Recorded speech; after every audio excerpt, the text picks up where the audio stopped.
हिमाचल पर मंडरा रहा है एल नीनियो का खतरा। 2026 में बहुत ज्यादा तपेंगे पहाड़, टूट सकते हैं कई रिकॉर्ड। वैज्ञानिकों ने दी है सीधी चेतावनी।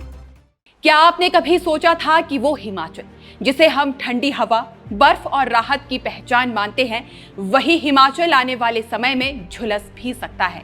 जहां लोग गर्मियों से बचने जाते थे, वहीं अगर खुद गर्मी से बचना मुश्किल हो जाए तो क्या होगा। हम बात कर रहे हैं 2026 की, एक ऐसे साल की जिसे लेकर वैज्ञानिक लगातार चेतावनी दे रहे हैं। अब सुनने में तो ये बात अजीब लगती है, क्योंकि हमारे दिमाग में हिमाचल की जो तस्वीर है वो बर्फ, ठंडी हवा और सुकून की है। लेकिन अब सवाल ये है कि क्या ये तस्वीर बदल रही है, और अगर बदल रही है तो कितनी तेजी से बदल रही है। इसलिए आज हम बात करेंगे उस खतरे की जो धीरे धीरे हिमाचल की ठंडक को खत्म कर सकता है, और उस खतरे का नाम है बदलता हुआ मौसम और एल नीनियो। अब एल नीनियो क्या है, ये समझने से पहले एक छोटी सी बात समझिए। हम अक्सर सोचते हैं कि मौसम हमारे आसपास बनता है, लेकिन सच ये है कि मौसम हजारों किलोमीटर दूर बैठकर तय होता है। प्रशांत महासागर यानी पैसिफिक ओशन दुनिया के मौसम का सबसे बड़ा कंट्रोल रूम है, और जब यहाँ का पानी सामान्य से थोड़ा सा भी गर्म हो जाता है तो उसका सीधा असर एशिया पर आता है, भारत तक आता है और हिमाचल तक भी पहुंचता है। इसी प्रक्रिया को एल नीनियो कहा जाता है। सुनने में ये 1-2 डिग्री का खेल लगता है, लेकिन यही छोटा सा बदलाव पूरी बारिश का सिस्टम बिगाड़ देता है।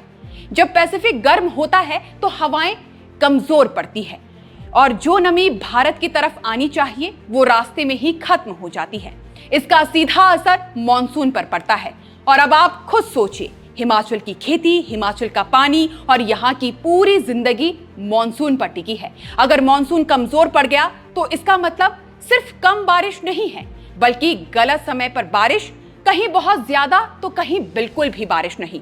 और यही असली समस्या है। अब इसे थोड़ा और साफ तरीके से समझते हैं। मान लीजिए जून का महीना है और खेतों को पानी चाहिए, लेकिन उस समय बारिश नहीं होती तो फसल शुरुआत में ही कमजोर हो जाती है, और अगर बाद में अचानक बहुत ज्यादा तेज बारिश हो जाए तो मिट्टी बह जाती है, यानी किसान दोनों तरफ से फंस जाता है।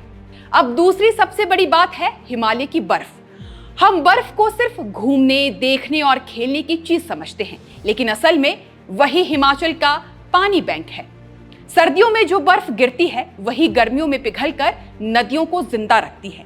लेकिन पिछले कुछ समय से हिमालय में बर्फ लगातार कम हो रही है, और कई रिपोर्ट्स में तो ये कमी 25 से 30% तक की बताई जा रही है। अब इसका सीधा मतलब ये है कि अगर बर्फ कम गिरेगी तो गर्मियों में पिघलने वाला पानी भी कम होगा, और अगर उसी समय मॉनसून भी कमजोर हो गया तो नदियों का फ्लो धीरे धीरे गिरने लगेगा।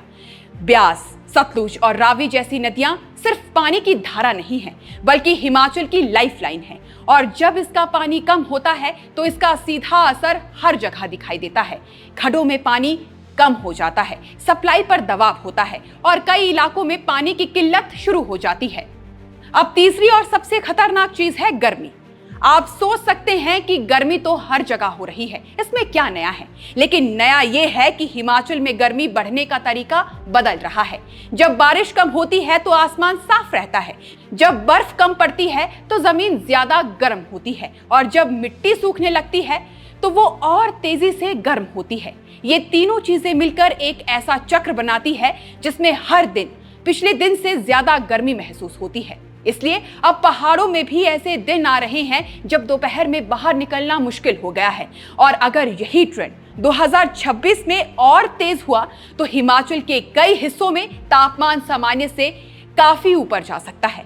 इसका असर सिर्फ इंसानों तक सीमित नहीं रहेगा, बल्कि जंगलों पर भी पड़ेगा। हिमाचल के चीड़ वाले जंगल पहले ही आग के लिए सबसे ज्यादा संवेदनशील माने जाते हैं, और जब जमीन सूखी होगी तो पत्तियां ईंधन बन जाएगी, और ऐसे में एक छोटी सी चिंगारी भी बड़े जंगल को आग में बदल सकती है।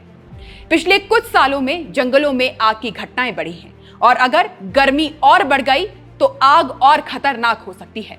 अब एक और असर जो सीधे हर आदमी को प्रभावित करेगा वो है बिजली। हिमाचल की पहचान जल विद्युत परियोजनाओं से है, लेकिन अगर नदियों में पानी कम होगा तो बिजली उत्पादन भी घटेगा, और अगर उसी समय गर्मी ज्यादा हो गई तो बिजली की मांग बढ़ेगी। यानी मांग ज्यादा और सप्लाई कम। और इसका मतलब यह है कि या तो कटौती होगी या बिजली महंगी होगी। अब इसे एक साथ जोड़कर देखिए, कमजोर मानसून, घटती बर्फ, सूखती जमीन, बढ़ती गर्मी, जंगलों में आग और पानी व बिजली पर दबाव, ये अलग अलग समस्याएं नहीं है, बल्कि एक ही सिस्टम के अलग अलग हिस्से हैं और ये सब मिलकर हिमाचल को एक नए मौसम की तरफ धकेल रही हैं। सबसे बड़ी बात यह है कि यह बदलाव अचानक नहीं आएगा, बल्कि धीरे धीरे बढ़ेगा। हर साल थोड़ा ज्यादा महसूस होगा और एक समय ऐसा होगा जब यही नया सामान्य बन जाएगा। इसलिए 2026 सिर्फ एक साल नहीं है, बल्कि एक संकेत है कि हिमाचल बदल रहा है। और जब पहाड़ बदलते हैं तो उसका असर सिर्फ पहाड़ों तक सीमित नहीं रहता, बल्कि पूरे देश तक पहुंचता है। अब सवाल यह है कि क्या हम इस बदलाव को समय रहते समझ पाएंगे या फिर हमेशा की तरह तब जागेंगे जब हालात हाथ से निकल जाएंगे। आप अपनी राय कमेंट सेक्शन में जरूर बताइएगा। मिलते हैं अगली रिपोर्ट में, तब तक के लिए नमस्कार।